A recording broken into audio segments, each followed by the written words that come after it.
Brazilian wandering spider.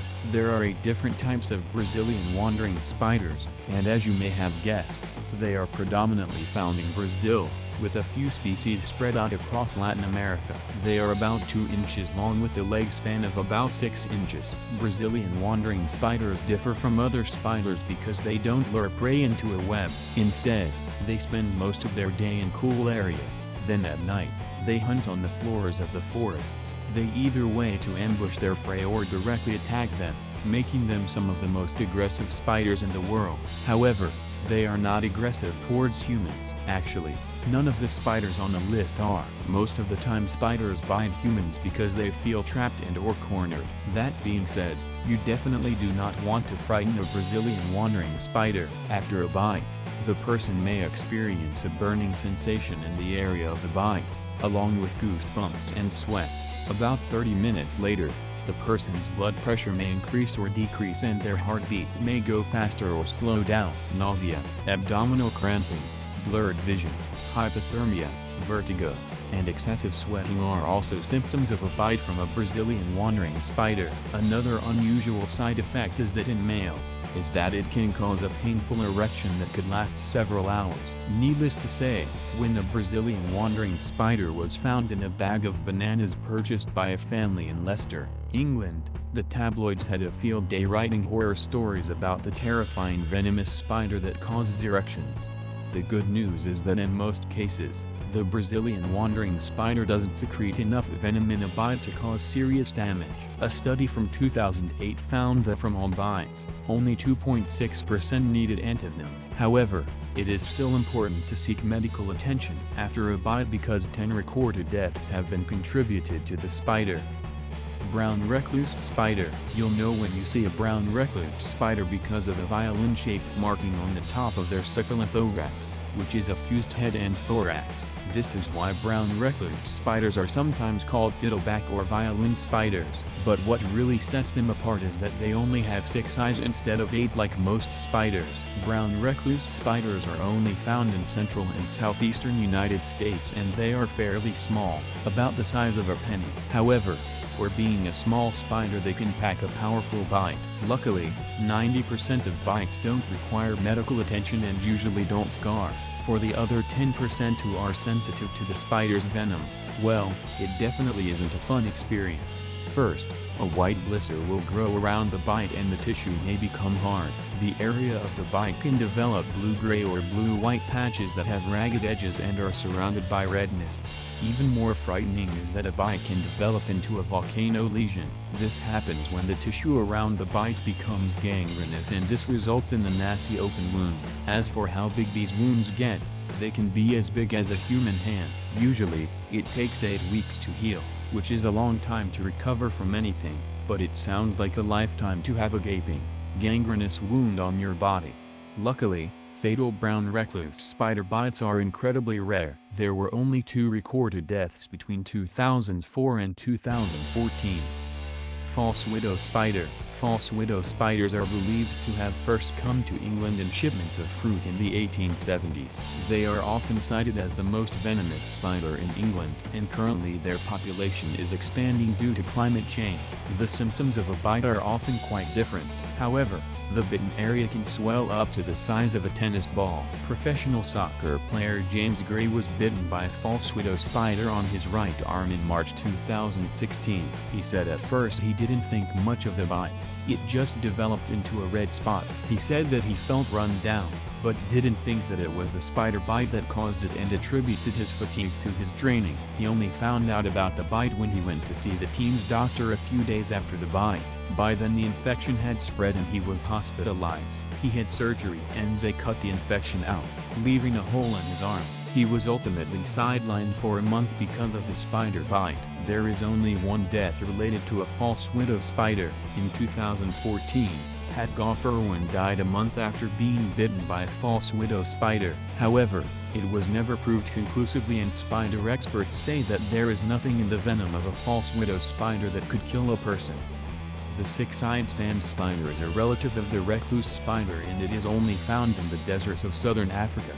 They are medium-sized spiders.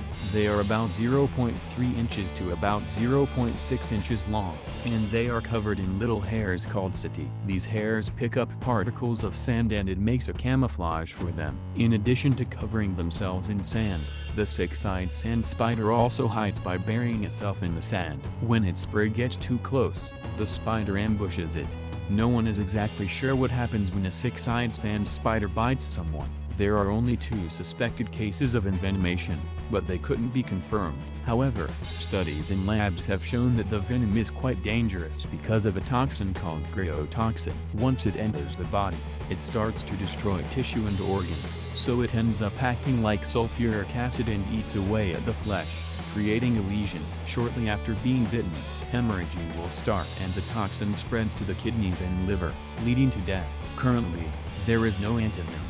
Fortunately, six-eyed sand spiders are notoriously shy. Perhaps we should keep our distance from them, unless you want to become evidence of what damage a bite could do to humans.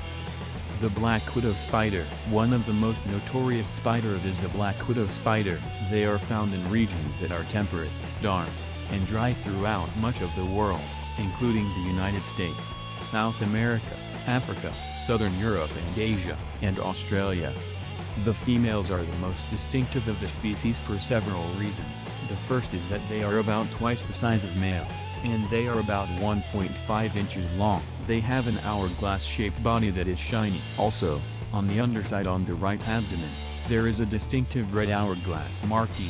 They get their unique name because after mating, the female eats the male. Most of the time people who are bitten by black widow spiders don't suffer any serious symptoms. However, according to National Geographic, their venom is 15 times stronger than a rattlesnake, so if they bite and inject a lot of venom, then the person could be in a lot of trouble. At first, the person will feel a sharp pain at the area of the bite, like a pinprick. The bite area will redden and swell. Then, as early as 15 minutes after the bite, pain will spread throughout the body, especially in the chest and abdomen. The muscles in those areas will start to cramp because of severe spasms. This may lead to difficulty breathing because the diaphragm can become paralyzed. Black widow spiders are rarely deadly to healthy adults. There is less than a 1% chance of a bite being fatal, but they can be dangerous to children, the elderly, and sick people. The brown widow spider. As you've probably already guessed by its name, the brown widow spider is a close relative of the black widow spider. The brown widow spider is different in color, ranging from gray to dark brown, whereas black widows are brown to black. They also have an hourglass marking on their abdomen. They are about 1 inch to 1.5 inches long and are usually found in tropical areas. However, since 2003, their population has been exploding in Southern California. They hide in places that don't see much human traffic or undisturbed areas like piles of brush or wood. The venom of the brown widow spider is actually more toxic than the black widow spider, but luckily the brown widow doesn't inject as much venom and they are much shyer and less aggressive than black widows, so there is less of a chance of being bitten by one. However, when they do bite, they hurt. One man who was bitten in the neck said that the pain was so bad after 10 minutes that it felt like he was hit with a sledgehammer. The symptoms start with redness and swelling. This is followed by cramps and spasms that can last for several hours. Luckily, there are no recorded deaths from brown widow spiders. The redback spider. The redback spider is a close relative to black widow spiders. You'll notice the striking resemblance, but the redback is only found in Australia and they are recognizable because they have a red stripe on their back. The red is much darker on females than on the males. They are a medium-sized spider, and their bodies are about the size of a large pea. Luckily, most redback spider bites aren't serious. Only about 250 bites every year need antivenom. A person usually experiences sweating, especially near the bite, nausea, muscle weakness and vomiting. We're pretty sure that these symptoms would have been extremely uncomfortable for the man whose penis was bitten by a redback spider in April 2016 while he was using a public toilet. Luckily, He was released from the hospital after a few hours of sheer panic and terror. Since the introduction of the antivenom in 1956, there has been one possible death caused by a redback spider bite, which would make it the first death from any spider in Australia since 1979. In April 2016, 22-year-old Jaden Burla was bitten by a redback spider under his left arm. He was hospitalized for 4 days and given antibiotics. He died 3 days after being released from the hospital, so it's unclear if his death was caused by the bite or some other factor. There are 43 different kinds of funnel web spiders and they are all found in Australia. The funnel web spiders get their names because of the distinctive style in which they build their webs. They find wet ground and then build a horizontal web with a funnel in the center of it that often leads into the ground or some other type of shelter. The spider waits in the funnel until prey lands on it and then springs out and drags the prey down. What sets the funnel web spider apart from other spiders that build horizontal webs is that it uses irregular strings of web to set up trip wires near the entrance of the web. This gives the spider an advanced warning that prey is nearby. One of the most dangerous of the funnel web spiders is the Sindhi funnel web spider, specifically the males. They are generally found within a 62-mile radius of Sydney and are medium-sized. Usually, the largest are 0.4 to 2 inches long. However, one at the Australian Reptile Park, which is used to milk venom for antivenom, is called Big Boy, and is a whopping 4 inches long. What makes Big Boy so terrifying is that the bigger the spider, the more venom they produce, and Sindhi funnel web spider venom is some of the most dangerous in the world. In fact, if it were to bite you in your chest, it could kill you in 15 minutes. However, most of the time people are bitten on their limbs. The male's venom contains a polypeptide called robustoxin which affects the nervous system of humans and primates, but doesn't really affect other mammals.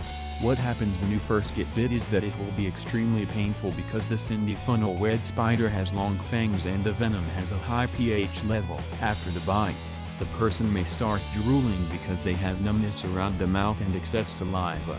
They may also have a copious amount of tears. Soon they will have problems breathing and may lose consciousness. The good news is that there is an antivenom, which was developed in 1981, and no one has died since its discovery. Before that, it was responsible for 13 recorded deaths. Yellow sac spiders. Yellow sac spiders are part of the Cheiracanthium genus, and there are different species found throughout the world, like the United States, Australia, Europe, and Japan. Both males and females are about half an inch big and are often pale in color. One interesting thing to note about yellow sac spiders is that they love the smell of gasoline. This problem actually led Mazda to recall 52,000 cars in March 2011 because yellow sac spiders were building webs in the emissions system. Besides just being annoying to car manufacturers, yellow sac spiders are also venomous. The immediate bite of the spider is incredibly painful and can lead to redness and swelling. Luckily, unless someone has an allergy to the venom, there are rarely any lasting effects.